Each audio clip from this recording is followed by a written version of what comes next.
Hello everyone and welcome to my YouTube channel. Today we are going to discuss how to fix volume problems or volume changes by itself after the latest iOS updates. For example, if you have installed the latest iOS update and after that you are facing the problem of volume, which means sometimes it changes itself and sometimes it doesn't changes the volume.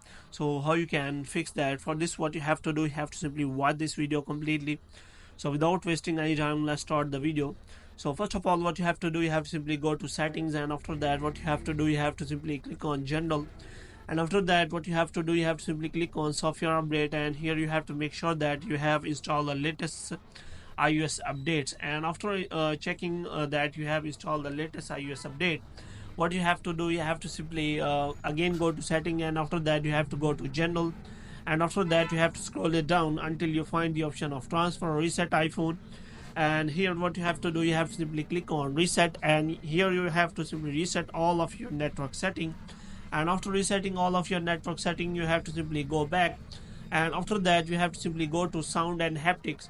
And here what you have to do, you have to simply turn on this toggle that you can simply change with buttons also.